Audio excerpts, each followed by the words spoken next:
MGR TV நேயர்களுக்கு அன்பு வணக்கம். இன்று நம்மோடு திரு ஓ பன்னீர்செல்வம் அவர்களின் ஆதரவாளர் திரு நாஞ்சில் கோலப்பன் இணைந்திருக்கிறார். வாருங்கள் அவரோடு பேசலாம். வணக்கம் சார். வணக்கம். சார், ராமநாதபுரத்துல தீவிரமா வாக்கு சேகரிப்புல ஈடுபட்டு இருக்கீங்க. எப்படி இருக்கு அங்க மக்களின் மனநிலை? மக்கள் ரொம்ப ஆர்வமா இருக்காங்க. ஜாதி மத பேதமற்ற ஒரு ஒரு தலைவரை இப்பதான் தமிழ்நாட்டு மக்கள் கண்டெடுத்திருக்க போல ராமநாதபுரம் மக்கள் ரொம்ப ஆரவாரத்தோடு இருக்காங்க. அதாவது ஜாதி மதத்துக்கு அப்பாற்பட்ட ஒரு மாபெரும் தலைவர். எப்படி ஐயா பசும்பொன் முத்துராமலிங்க தேவர் அவர்கள் எப்படி செயல்பட்டார்களோ, மு.க. தேவர் அவர்கள் எப்படி செயல்பட்டார்களோ, அது போல இந்த ராமநாதபுரம் மாவட்ட மக்களுக்கு அண்ணன் ஓபிஎஸ் அவர்கள் ஒரு சமுதாய நல்லிணக்கத்தோட ஒற்றுமையோட செயல்படுத்துவதற்காக ஒரு மாபெரும் தலைவராக மக்கள் எல்லாரும் பாக்குறாங்க. இதுவரைக்கும் எங்க செல்லுற இடம் எல்லா இடமுமே வரவேற்பு தான் அதிகம். நாங்க சாப்பிட வந்ததே இப்பதான் 3:45க்கு சாப்பிட்டு வந்திருக்கோம்.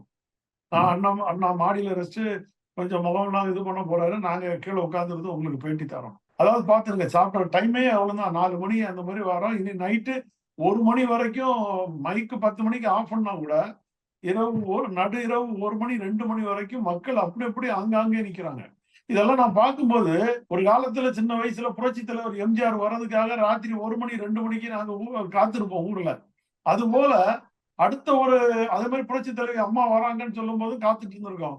அதே வரிசையில அண்ணன் புரட்சி மக்கள் தலைவர் அண்ணன் ஓபிஎஸ் அவர்களின் வருகைக்காக இங்க இருக்கிற கிராம மக்கள் எல்லாம் காத்துட்டு இருக்கும் போது எங்களுக்கு அந்த நினைவு தான் வருது. எங்களுடைய பழைய நினைவு தான். இப்ப என்னுடைய பழைய நினைவு தான் அதெல்லாம். அன்னைக்கு நம்ம தலைவருக்காகவும் அம்மாவுக்காக காத்துட்டு இருந்தோம். ஒரு சின்ன வயசுல தலைவருக்காக இருந்தோம். ஒரு அரசியல் களம் காணும் போது புரட்சி தலைவி அம்மா அவர்களுக்காக காத்துட்டு இருந்தோம். இன்னைக்கு அண்ணன் கூடாலேயே பயணிக்கும் பொழுது மக்கள் காத்துட்டு இருக்கிறதும் தொண்டர்கள் காத்துட்டு இருக்கிறதும் பார்க்கும்போது எங்களுடைய பழைய நினைவுகள்லாம் வருது. முந்தா நாள் எல்லாம் நைட்டு 1 மணி 2 மணிக்கெல்லாம் ஒரு 1000 பொம்பளைகள் மேல அப்படியே கூடி நிக்கிறாங்க. முகத்தை பார்க்கணும். ஐயா முகத்தை பார்க்கணும். இதுதான் எங்க போனாலும் கேட்கிற ஒரே குரலா இருக்கு. சார், தமிழ்நாடு முழுவதும் திமுக கூட்டணிக்கு தான் வெற்றி வாய்ப்பு அதிகமா இருக்குன்னு பலர் சொல்லிட்டு இருக்கிறப்போ, ராமநாதபுரத்தை மட்டும் எப்படி ஓபிஎஸ் ஜெயிப்பாருன்னு நீங்க நினைக்கிறீங்க? ராமநாதபுரம் நீதி வந்த இடம். ராமநாதபுரம் இங்க சீதையை தூக்கி கொண்டு போனதுனால இந்த ராமேஸ்வரம்ங்கிறது உருவான ஒரு புராண காலத்து கதையிலேயே இருக்குதுன்னு அதுவே நீதி வந்த இடம். அப்புறம் இந்த சேதுபதியார் அவருடைய வரலாறு தல வரலாறு இருக்கு. அது போக இந்த மாவட்டத்துல மக்கள் எல்லாருமே இந்த கட்சியை நாளா உடைச்சி கபலீகரம் பண்ணின எடப்பாடி பழனிசாமிக்கு சம்மட்டி அடி கொடுக்கறதுக்கு ஒருமான சோற்றுக்கு ஒரு சோறு பதமாக அண்ணன் ஓபிஎஸ் அவர்களுக்கு வாக்களித்து அவர் நாடாளுமன்ற உறுப்பினராகி மத்திய அமைச்சராக வலம் வந்தாதான் இந்த கட்சியை மீட்டெடுக்க முடியும். எப்படி 1972 தீய சக்தி கருணாநிதியால புரட்சி தலைவர் எம்ஜிஆர் அவர்களை தூக்கி வெளியில போட்டு, அதாவது அந்த ஆட்சி வர்றதுக்கு உறுதுணையாக இருந்தவரே புரட்சி தலைவர் எம்ஜிஆர் அவர்கள், அவரையே தூக்கி வெளியில போட்ட பிறகு 75ல திண்டுக்கல் நாடாளுமன்ற தேர்தலில் சந்திச்ச ஒரு திராணி புரட்சி தலைவர் எம்ஜிஆருக்கு இருந்தது. அது போல விருதுநகர் மாவட்டத்துல தான் தோற்கடிக்கப்பட்ட பிறகு சதிகாரர்களா தான் கூடால இருக்க கட்சிக்காரங்களாவே தோற்கடிக்கப்பட்ட பிறகும் நாகர்கோவில் நாடாளுமன்றத்துல நின்று பெருந்தலைவர் காமராஜர் வெற்றி பெற்றது போல புரட்சி தலைவருடைய இறுதி யாத்திரையில தன்னை உதாசீனப்படுத்தவும் சட்டமன்றத்துல தன்னை அவமானப்படுத்தினவர்களுக்கு முன்னாடி தான் மீண்டும் தமிழக முதல்வரா வளவருவதைன்னு சொல்லி சபதையேற்ற புரட்சி தலைவி அம்மா அவர்களை போல இன்னைக்கு அதிமுகவை மீட்டெடுக்கணும்னா அண்ணன் ஓபிஎஸ் அவர்கள் மீண்டும் இந்த நாடாளுமன்ற தேர்தலில் வெற்றி பெற்று மத்திய அமைச்சராக வலம் நாடாளுமன்ற கட்சியை மீட்டெடுப்பாருங்கிற நம்பிக்கை இந்த மக்களுக்கு இருக்கு, தொண்டர்களுக்கு இருக்கு. இதுல மாற்று சமுதாயம், இதுல ஜாதி மதம் எதுவுமே இல்லை. எங்க போனாலும் சரிதான். இப்போ கூட நான் மத்தியானம் மதிய உணவுக்கு ஒரு ஹோட்டலுக்கு போனேன். அங்க முழுக்க அவர் 82ல இருந்தே திமுகவோட செயல்பாட்டில் இருக்கிறவரு, திமுகவுடைய இதுலயே இருக்கிறவர்னு வைக்கலாம், அந்த வழியிலேயே இருக்கிறவரு. அவரே என் கையை குலுக்கி ஐயா வெற்றி பெறுவாரு, ஐயாட்ட சொல்லுங்க 100% வெற்றி பெறுவாரு. நானே இந்த தடவை ஐயாவுக்கு தான் பலாப்பழ சின்னத்துக்கு தான் ஓட்டு போட போறேங்கிறார். எப்படி இருக்குன்னு நீங்க யோசிச்சு பாருங்க. பாரம்பரிய திராவிட இயக்கத்தை சேர்ந்தவங்களே, ஏன்னா நவாஸ்கனியால இங்க எதுவுமே செய்யல. அதாவது தமிழ்நாட்டிலேயே முதல்ல கண்டா வர சொல்லுங்கன்னு சொல்லி ஒரு விளம்பரம் அடிக்கப்பட்டதுன்னா அது ராமநாதபுரம் மாவட்டத்துலதான். அப்படி இந்த நவாஸ்கனியால எதுவுமே செய்யாத காரணத்தினால மக்கள் எல்லாம் கொதிப்பிழைஞ்சிருக்காங்க. இங்க தண்ணி பிரச்சனை, வறண்ட பூமி, தண்ணி பிரச்சனை, போற இடம் எல்லாம் எது எது செய்ய முடியுமோ, எது எது செய்யலாங்கிறதுக்கு உள்ள உணர்வு இருக்கோ அத்தனைக்கும் வாக்குறுதிகளை கொடுத்துட்டு வர்றாரு. மக்கள் அதை ஏத்துக்கிறாங்க. ஏன்னா சொன்னதை செய்த புரட்சி தலைவர் புரட்சி தலைவி அம்மா அவர்களின் வழியில் வந்தவர், 3 முறை முதலமைச்சராக இருந்தவர், படித்தவர். அவருடைய வழி அந்த வழியா தான் இருக்கும். குறுக்கு வழி கிடையாது, தவிழ்ந்த வழி கிடையாது, காலை வாரிய வழி கிடையாது, நேர் வழி. அந்த வழியில நம்ம ஓபிஎஸ் அவர்கள் செயல்பட்டு கொண்டிருக்கிறார். இன்னொரு பக்கம் பலாப்பழம் சின்னத்தில் நிற்பதால் அதிமுகவின் தொண்டர்களின் வாக்குகளே ஓபிஎஸ்க்கு கிடைக்குமா அப்படிங்கிற ஒரு சந்தேகம் இருக்குங்களே சார். உதயசூரியன் சின்னத்திலே வாக்கு கேட்டவர் புரட்சி தலைவர் எம்ஜிஆர் அவர்கள். அவர் ஒரு சுயேட்சை சின்னத்தை சுட்டி காட்டினார், ரெட்டை இலையா. வெற்றி பெற்றாங்களா, வெற்றி பெறலையா? அதே மாதிரி கழக கொள்கை பரப்பு செயலாளராக செயல்பட்ட புரட்சி தலைவி அம்மா அவர்கள் சுட்டி காட்டியது சேவல் சின்னம். அதுவும் வெற்றி பெற வச்சு எதிர்கட்சி தலைவரை உட்கார வச்சாங்க. மக்கள் ஓட்டு கழிச்சாங்களா இல்லையா? சோதனையான காலம். இந்த சோதனையான காலத்துல கழகத்தை அபகரித்தவர் கையிலேயே, அதாவது நேர்வழியில் இல்ல, புரட்சி தலைவர் வகுத்த விதியை மாற்றி சதிவேலை பண்ணிய எடப்பாடி பழனிசாமியை இந்த கட்சியை விட்டு துரத்தணும்னா இந்த பலாப்பழ சின்னத்துல ஓட்டு போடணும்னு ஒவ்வொரு தொண்டனும் விரும்புறான். தமிழ்நாட்டில் இருக்க தொண்டனே நீங்க ஃபுல்லா வந்து ராமநாதபுரத்துல போடுங்கன்னா எல்லாரும் பலாப்பழத்துல ஊத்திருவாங்க. அந்த அளவுக்கு வெறியோட இருக்கிறாங்க. ஒவ்வொரு டிஸ்ட்ரிக்ட்ல இருந்து வராங்க சார், வாராங்கம்மா. நீங்க வந்து இந்த ஏரியால இல்ல, ஒவ்வொரு டிஸ்ட்ரிக்ட்ல இருந்து தாங்களே நேற்று காஞ்சிபுரம், கன்னியாகுமரி, இப்படி ஒவ்வொரு இடமா இருந்து சென்னை அங்க இருந்தெல்லாம் வந்துட்டு இருக்கிறாங்க. ஒவ்வொரு இடத்துல இருந்தும் வண்டிகளை எடுத்துட்டு வந்து இங்கதான் அண்ணன் தான் வேண்டாம், நீங்க பார்த்துட்டு அந்தந்த மாவட்டத்துல போய் வேலை செய்யுங்கன்னு சொல்லி அனுப்புறாங்க. வந்து ஒரு நாளாவது ஐயாக்காக வேலை செய்யணும், இந்த மாதிரி ஒரு உணர்வுல வராங்க பாருங்க. இதுதான் தொண்டனுடைய உணர்வு. இதே மாபெரும் வெற்றி. இந்த பலாப்பழம் வெற்றி பெறது நீங்க நினைக்கிற மாதிரி இல்ல. எத்தனை சதி வேலை பண்ணாங்க பாருங்க. அண்ணனோட சேர்ந்து 6 பன்னீர்செல்வம் போட்டாங்க. பயம் தானே உனக்கு? பயம் இருக்கிறதுனால தானே நீ 5 பன்னீர்செல்வத்தை சேர்க்கிற. ஆனா இனி 5 பன்னீர்செல்வத்தை சேர்த்தாலும் பன்னீர்செல்வத்தை சேர்க்க ஒருத்தரோட தேர்ந்தெடுக்க முடியல பாருங்க. சிங்களா தான் இருக்கும், பண்ணி கூட்டமா தான் வரும். அதனால கவலைப்படணும். முக்குளத்தோர் சமூக மக்களின் வாக்குகளை குறிவைத்துதான் ராமநாதபுரத்தில் ஓபிஎஸ் போட்டியிட முடிவெடுத்தாரா? நான் தான் முதலே சொல்லிட்டேன், அவர் ஜாதி மதத்திற்கு அப்பாற்பட்டவர், ஜாதி மதத்தை பார்க்காதவர். இஸ்லாமிய சமுதாயத்து மக்களும் வாக்களிக்கிறேங்கிறாங்க. நல்லா புரிஞ்சுக்கணும். மீனவர் சமுதாயத்தில் உள்ள மக்களும் தன்னுடைய இப்போ இலங்கை கடற்படையில பாதிக்கப்பட்ட மீனவர்களுக்கு உடனே அறிக்கை கொடுத்து அதனோட நடவடிக்கைகளை எடுக்க இன்னைக்கு 2 நாள்ல மேற்கொண்டாரு. அந்த அறிக்கையெல்லாம் நீங்க பார்த்திருப்பீங்க. அது மட்டும் இல்லாம கச்சத்தீவை மீட்டெடுத்து மீண்டும் 2 நாட்டிகள் தாண்டி நம்ம மீனவர்கள் வந்து மீன் பிடிக்கக்கூடிய உரிமையை பெற்றுத்தரணும்னு நினைச்சிட்டு இருக்காரு. அப்ப அவர் வந்து மீனவருக்கு போயானவரா? இல்லையே. அவருக்கு மீனவ நண்பரா எப்படி புரட்சி தலைவர் இருந்தாரோ அதே வழியில வந்தவருங்க. அவரும் மீனவரோட நண்பர்கள் தான். இஸ்லாமிய சமுதாயத்துக்கு ஒன்றே குலம் ஒருவனே தேவன் என்ற வழியில இஸ்லாமிய சமுதாயத்தினரோடையும் அன்போடும் பண்போடும் பழகிறவர். மற்ற எந்த சமுதாயத்தினரோட அவர் வந்து குறவா பழகிருக்காரு, ஜாதி வச்சு பழகிருக்காருன்னு சொல்லுதான் ஒருத்தரை சுட்டி காட்டுறது இல்லையே. அதான் நான் சுட்டி காட்டிட்டேன். புரட்சி தலைவர் வழியில, புரட்சி தலைவி அம்மா அவர்கள் வழியில, பெருந்தலைவர் காமராஜர் வழியில, தேசியமும் தெய்வீகமும் ஒரே கண்களாக கொண்ட ஐயா பசுமன் முத்துராமலிங்க தேவர் அவர்கள வழியில பயணிக்கிறவங்க யாருமே ஜாதி மதத்துக்கு அப்பாற்பட்டு தான் செயல்படுவாங்களோ, ஜாதி மதத்தோட செயல்பட மாட்டாங்க. எடப்பாடி பழனிசாமி போல செயல்பட மாட்டாங்க. ஓபிஎஸ் மட்டும்தான் தனியா பிரச்சாரம் பண்ணிட்டு இருக்கிற மாதிரி தெரியுதே சார். வேற பெரும்பாலும் ஜான் பாண்டியனை தவிர வேற எந்த கூட்டணி கட்சி தலைவர்களுமே அங்க வந்து ஓபிஎஸ்க்கு ஹெல்ப் பண்ண மாதிரி தெரியலைங்களே சார். யார் வரல நீங்க சொல்றீங்க? இன்னும் கூட இந்து முன்னணி அவர் இந்து முன்னணியில் உள்ளவர் வந்துட்டு போனாங்க. அதாவது இந்து முன்னணியில் உள்ளவர் வந்துட்டு போனாங்க. இன்னைக்கு இப்ப அடுத்த அமமுக உள்ள ஈவினிங் வந்து டிடிவி தினகரன் சார் வராரு. இன்னைக்கு ஈவினிங் வராங்க. இங்க அதுக்குள்ள காலங்கள் இல்லை. அதாவது இது வந்து பறந்து விரிந்த மாவட்டம், ராமநாதபுரம் மாவட்டம். விருதுநகர்ல ஆரம்பிச்சு திருச்சி வரைக்கும் வருது. உங்களுக்கு எல்லாமே 40 கிலோமீட்டர் 50 கிலோமீட்டர் வெறும் காடாவே இருக்கும். இந்த மாவட்டத்துக்குள்ள வந்து பார்த்தா தான் தெரியும். வறட்சியான மாவட்டம் ஒரு பக்கம், ஆனா வளமான மாவட்டம், மக்கள் செல்வ செழிப்போடு இருக்கிற மாவட்டம் தான். எந்த குறையும் கிடையாது. ஆனாலும் மக்களை தேடி வர்றவங்கள எல்லாரையும் பார்த்துட்டு தான் இருக்கிறாங்க. அடுத்தால ஒரு நடிகர் சரத்குமார் வராருன்னு சொல்லியிருக்காங்க. அண்ணாமலை கூட வரதாட்டு பேசிட்டு இருக்கிறாங்க. அதனால வரதானே செய்யறாங்க. இது போல எல்லாமே தேசிய ஜனநாயக கட்சி கூட்டணியில் இருக்கிறவங்க எல்லாருமே வேட்பாளரா இருக்கிறாங்க. ஸ்டார் கேட்டகரியில இருக்கிறவங்க எல்லாரும். அண்ணாமலை அவரு கோயம்புத்தூர்ல நிக்கிறாரு. அவர் சரத்குமார் விருதுநகர்ல அவருடைய மனைவி ராதிகாக்காக வெயிட்டிங்க இதுல இருக்காரு. இப்ப ஐஜேகே பாரிவேந்தர் அவர் ஒரு தொகுதியில நிக்கிறாரு, ஏசி சண்முகன் ஒரு தொகுதியில இருக்காரு. கூட்டணி பலமான கூட்டணி. அதையும் விட்டுக்கிட்டு ஒரு சில நட்புக்காக ஓடி ஓடி வாராங்க. அண்ணன் தான் எல்லாரும் அந்தந்த தொகுதியில பாருங்க பாருங்கன்னு சொல்லிட்டு கட்டாயப்படுத்தல. ஏன்னா மக்கள் ரொம்ப ஆர்வமா இருக்காங்க. ஆனா நீங்க கேட்ட கேள்வியில ஒண்ணே ஒண்ணு சொல்றேன். களத்துல அண்ணன் மட்டும் தான் நிக்கிறாரு.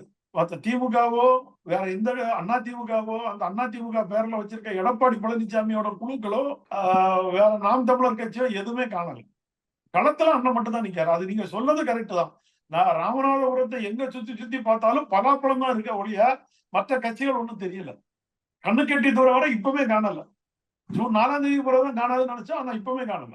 ஒருவேளை ஓபிஎஸ் ஜெயிச்சு விட்டாலும் என்ன நடக்கும்னு நினைக்கிறீங்க சார்? அவர் ஒரு சுயேட்சை எம்பியாக தானே கருதப்படுவார். அப்படி நீங்க சொல்லாங்க. எப்படி சொல்ல முடியும்? தேசிய ஜனநாயக கூட்டணியில இந்திய வரலாற்றிலேயே ஒரு சுயேட்சை வேட்பாளரை உள்ள சேர்த்திருக்காங்க. ராமநாதபுரத்துல பிஜேபி கூட்டணியா சேர்த்திருக்காங்க. இது வரைக்கும் இந்திய வரலாற்றிலே எடுத்து பாருங்க. அது அண்ணன் ஓபிஎஸ் அவர்களுக்கு தான் அந்த சாதனை கிடைச்சிருக்கு. வரலாற்றுல இடம் பெற்றிருக்காரு. அப்படி வரும்போது என்டிஏ கூட்டணியில அவர் ஒரு முக்கியமான அங்கீகாரத்துல இருப்பாரு. அதிமுக உரிமை மீட்பு குழுன்னு எங்களுடைய குழு செயல்பட்டு கொண்டு இருக்கிறது. அத நாங்க அதிமுக மீட்டெடுப்போம். இப்பவுமே நிறைய பேர் வர தொடங்கிட்டாங்கம்மா. இப்பவுமே எத்தனை பேர் பேசிட்டு இருக்காங்க. இந்த மாவட்டத்துல இருக்கவங்களே அண்ணே நாங்கெல்லாம் உங்களுக்கு எதிராக செய்ய மாட்டோங்கிற தொண்டர்கள் அத்தனை பேர் நிக்கிறாங்க. எங்களுக்கு தொண்டர் பலம் தானே வேணும், குண்டர்கள் பலம் வேண்டாம். நீங்க பொதுக்குழுல தண்ணீர் பாட்டில் அடிச்ச அந்த குண்டர்கள் பலம் எங்களுக்கு தேவையே இல்லை. அந்த குண்டர்களை நீங்களே வச்சிருங்க. அந்த 2000 பேரோட நீங்க அதால நாசமா போங்க. அதுக்கு முடிவு கட்டுற நாள் ஜூன் 4. ஜூன் 4க்கு பிறகு தொண்டர்கள் அத்தனை பேர் இப்ப எங்கள்கிட்ட எப்படி இருக்காங்களோ அது மாதிரி 2ஆம் கட்ட நிர்வாகிகள்.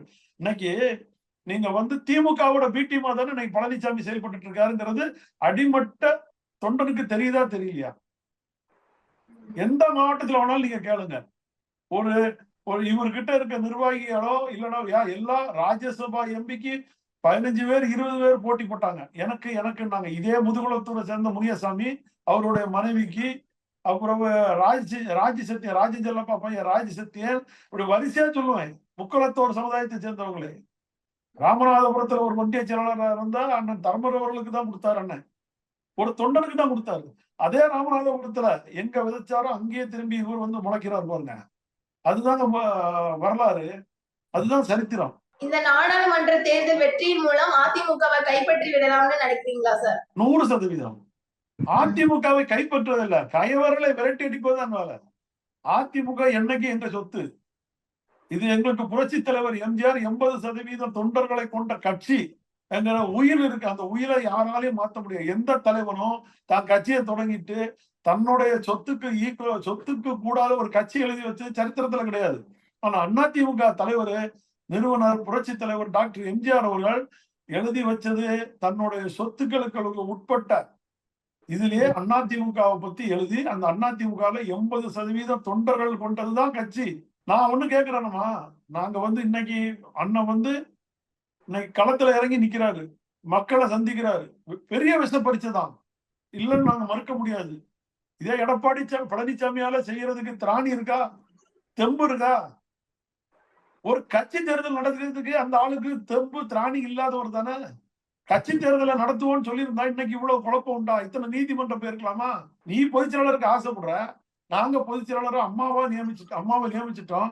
ஒருங்கிணைப்பாளருக்கு சரி, ஒருங்கிணைப்பாளருக்கு நீ போட்டி போடு, கட்சி தேர்தல் நடத்திருக்கலாம்ல. நீயும் கையெழுத்து போட்ட உறுப்பினர் அட்டை வச்சு கட்சி தேர்தல் நடத்திருக்கலாம்ல. அப்ப யாருக்கு பலம் தெரிஞ்சிருக்கும்ல. கட்சி தேர்தல் கூட நடத்த முடியாத ஒரு கமோதியான வருது எடப்பாடி பழனிசாமி. அவரெல்லாம் போய் அவர் தேர்தலை சந்திக்க முடியாதுமா. யாருக்குன்னா 9 தோல்வி. இப்போ அந்த நாடாளுமன்ற தேர்தலோட 10வது தோல்வி முடிச்சு போயிருக்கு. எடப்பாடி பழனிசாமி அவர்கள் தீவிரமா தமிழ்நாடு ஃபுல்லா பிரச்சாரத்தில் ஈடுபட்டு இருக்கிறார். எப்படி இருக்கும்னு நினைக்கிறீங்க அதிமுகவோட வெற்றி வாய்ப்பு? 40 தொகுதி அவரு டெபாசிட் கணக்குள்ள வேலையை பார்த்துருவாரு. டெபாசிட் கிடைக்குமான்னு பாருங்க. எங்க மாவட்டத்துல டெபாசிட் கிடைக்காது, கன்னியாகுமரி மாவட்டத்துல டெபாசிட் கிடைக்காது, திருநெல்வேலி கிடைக்காது.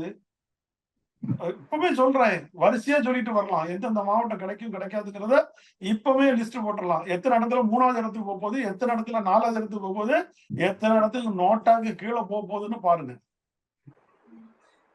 அதிமுக அழிச்ச பாவி யாரு? எடப்பாடி பழனிசாமி. அதுதான் உண்மை.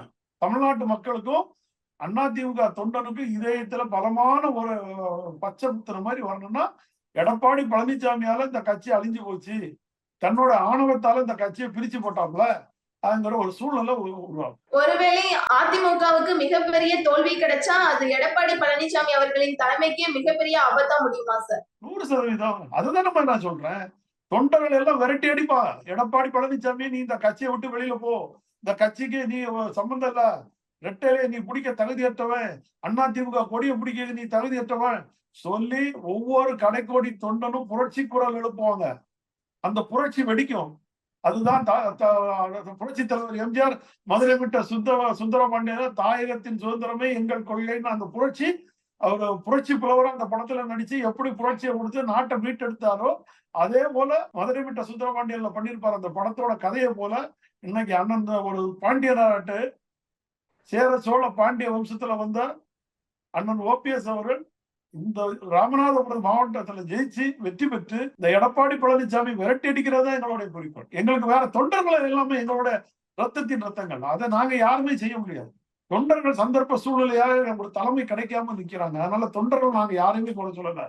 எடப்பாடி பழனிசாமி கூட சேர்ந்த ஒரு 5-6 குழுக்கள் சேர்ந்த ஒரு 5-6 டிக்கெட், அந்த டிக்கெட் எல்லாம் வெளியில் தள்ளணும். அதுதான் எங்களுடைய குறிக்கோள். கூட்டணி முறிந்து விட்டாலும் பாஜகவை எடப்பாடி பழனிசாமி விமர்சிக்க மாட்டாரு, அதை எப்படி பாக்குறீங்க சார்? அதுதான் உள்ளடி வேலை.